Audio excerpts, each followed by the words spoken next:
l'actualité de Charlène Duval, le monde va mieux et elle le prouve.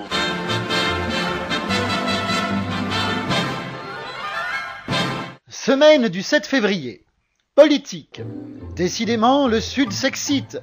Le bon président Moubarak a fait savoir qu'il décidait de prendre une retraite à laquelle il aspire depuis longtemps. À cette annonce inattendue, le peuple égyptien s'est regroupé en masse pour lui témoigner toute sa sympathie et lui souhaiter un repos bien mérité. Il faut saluer le courage d'un homme qui sait se retirer de la scène de son plein gré et ce, pendant qu'il est encore temps. Combien d'artistes devraient prendre exemple sur lui et savoir partir avant qu'il ne soit trop tard? J'espère que M. Moubarak a bien préparé cette retraite afin qu'il ne sombre pas dans l'ennui et la déprime. Il est encore dans la force de l'âge et il va pouvoir découvrir les joies de l'existence paisible des seniors dégagés des obligations professionnelles. À lui les croisières en Méditerranée et les après-midi au club de bridge.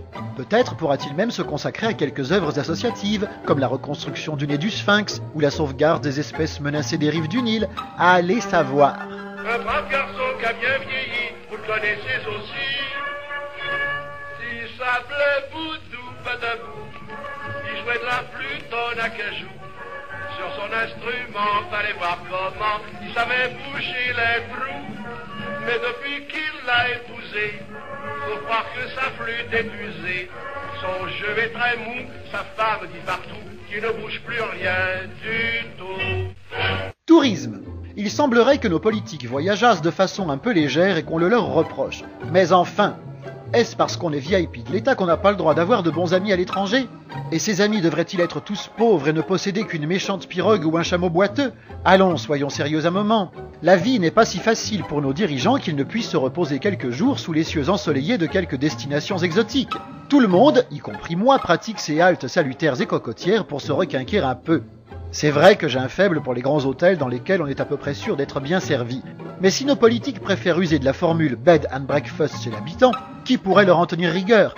C'est un moyen économique de voyager avec un budget restreint et qui permet d'être en immersion totale avec la population du pays visité.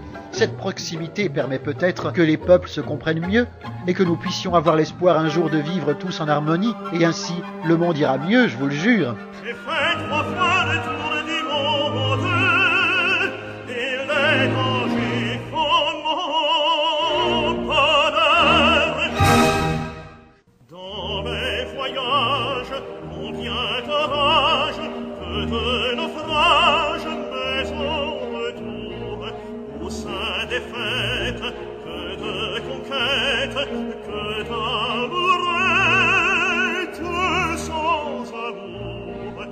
Italienne, circassienne, algérienne, chaque pays m'en avait une, ou blonde ou brune, et de chacune j'étais épris.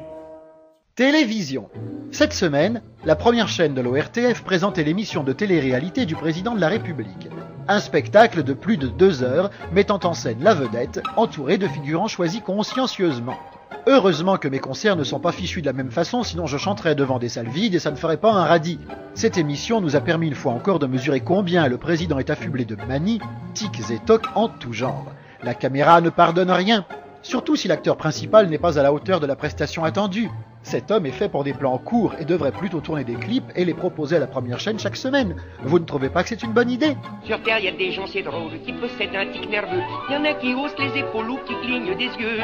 Moi, je suis un phénomène, car au lieu d'un tic seulement, j'ai chaque jour de la semaine un tic différent. Le lundi, je fais comme ceci. Le mardi, je répète sans répit. Le mercredi et le jeudi, ça c'est régulier. Mon gosier sort ce cri singulier. Le vendredi, je fais sans le vouloir. Le samedi, je fais matin et soir. Et le dimanche, c'était printemps. Je les fais tous. Oh, mais